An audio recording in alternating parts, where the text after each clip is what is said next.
Hello there, you're now with me, Lorenzo Isaac, for TVS News at 5. Let's begin with our top story.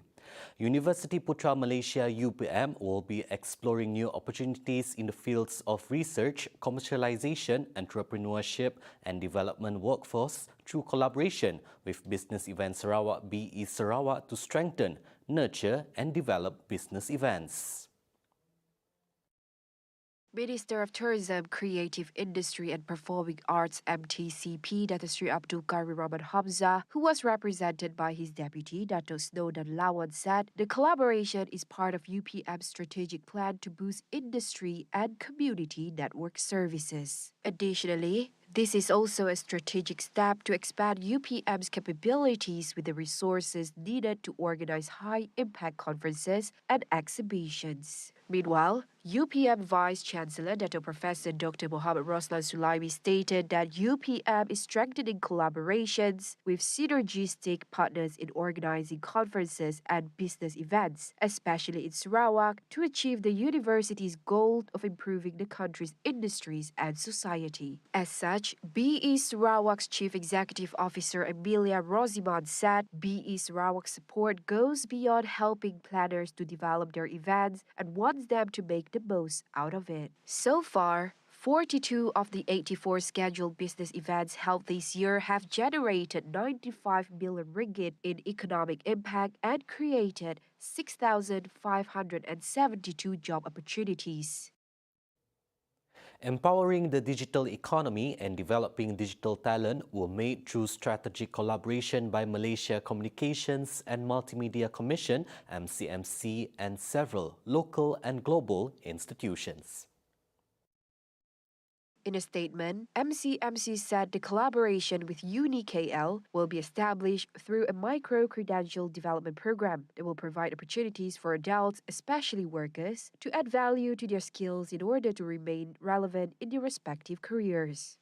Meanwhile, the collaboration with MBOT and the Malaysian Nuclear Agency will focus on developing certification programs related to technology, especially in telecommunications and broadcasting, cybersecurity, computing, and radio frequency electromagnetic fields. Apart from that, MCMC also signed an agreement with Google to provide scholarships to the less fortunate to undergo courses and obtain Google Career Certificates at Keluarga Malaysia Digital Economy Centers, or PADI.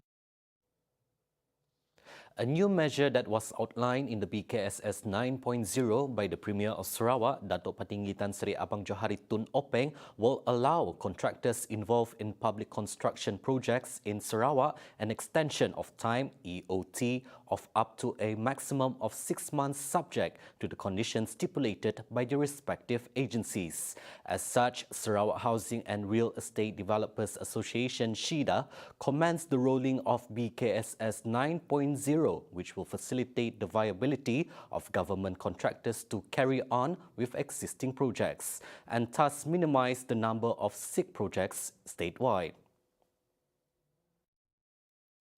However, according to SHIDA President Augustine Wong, the sudden manifold price increase of construction materials and other inputs has put private developers in a tight situation. Hence, SHIDA calls upon the Sarawak State Government to also consider the plight of private contractors and developers who are constructing affordable housing where selling prices are capped. He further reiterated that to ensure that there is a constant supply of affordable housing in Sarawak, there is a need to look at the capping of selling prices so that they can commensurate with existing building costs, as developers are not able to undertake projects at a financial loss. Meanwhile, SHIDA Kuching Branch Chairman Dato Sim Kiang Chok said the newly announced VOP 2.0 will save many contractors from going bankrupt. This VOP 2 is for contract by our state government and does not cover the private developers. The VOP 2 will save a lot of contractors from going bankrupt or blacklisted by the government for non-performance. This will save the construction industry from reducing numbers of contractors in the market. In my opinion, this is a good and a wise move by a premier to allow for VOP on state's government contract.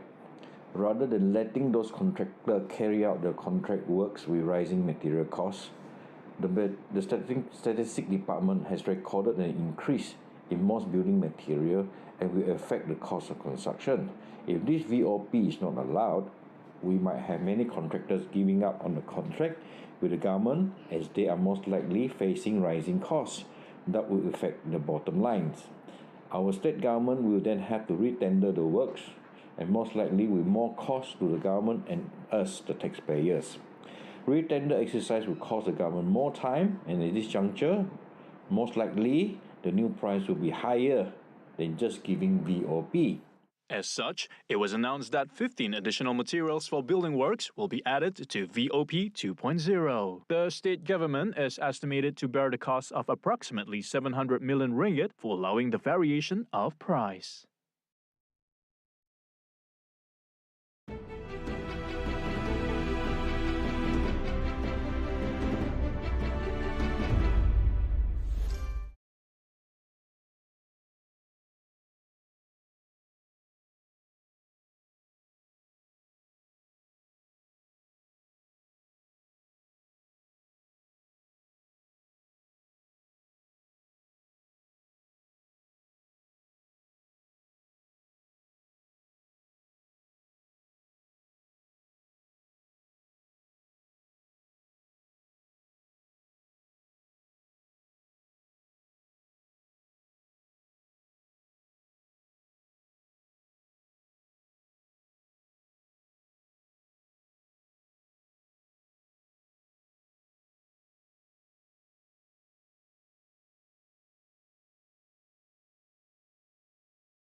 Welcome back.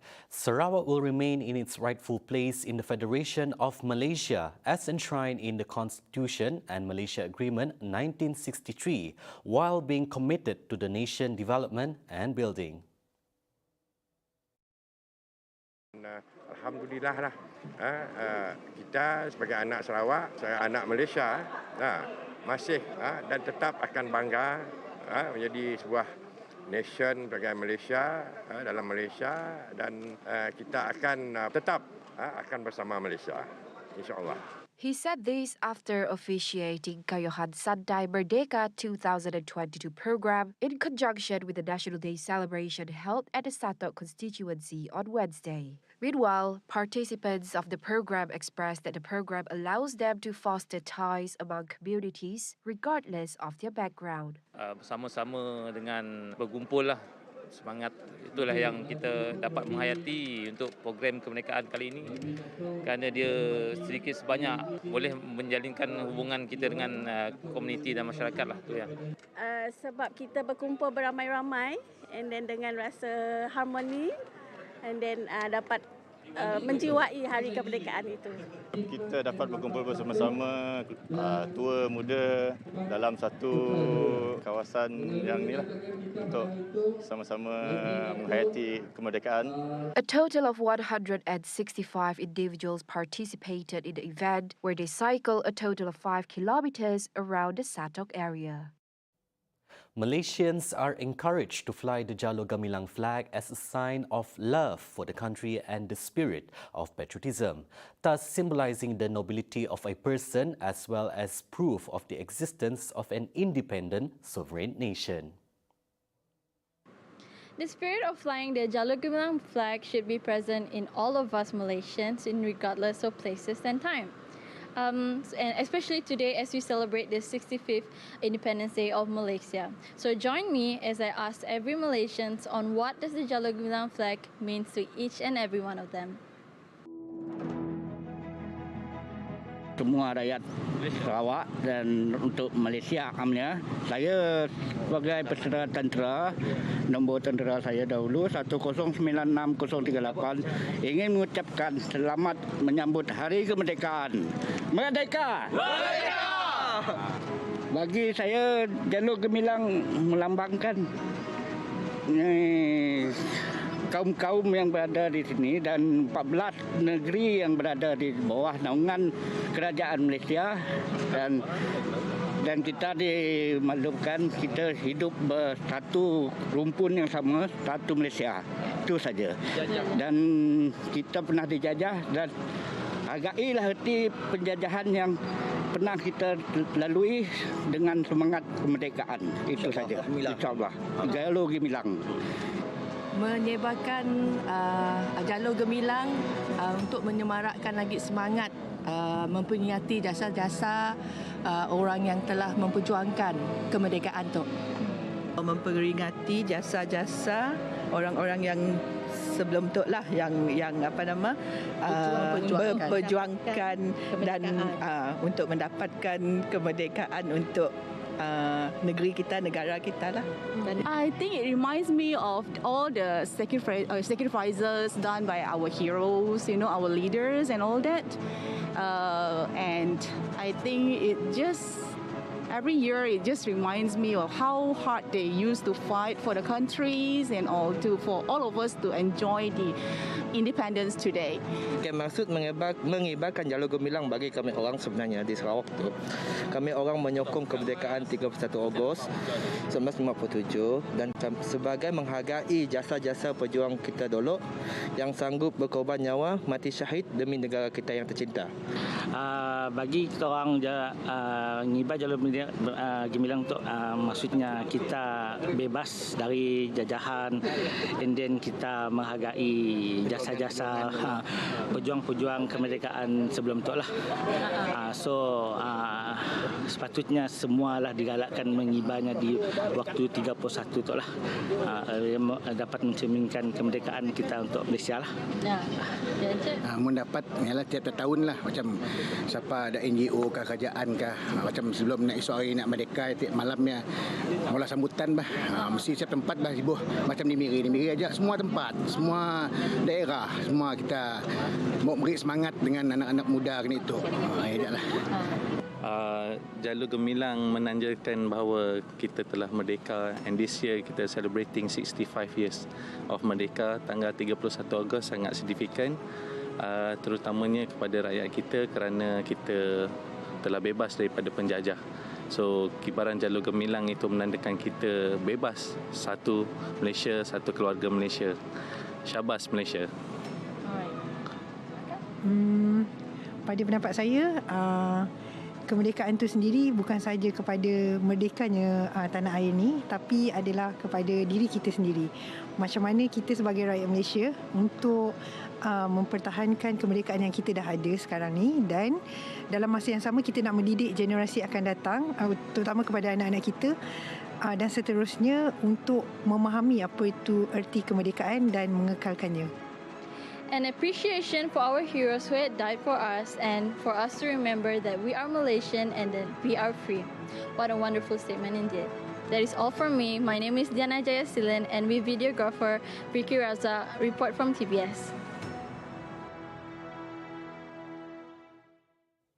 Those were the updates on TVS News at 5. On behalf of TVS, I would like to wish our viewers a Selamat Hari Merdeka. I'm Lorenzo Isaac. Thank you for watching.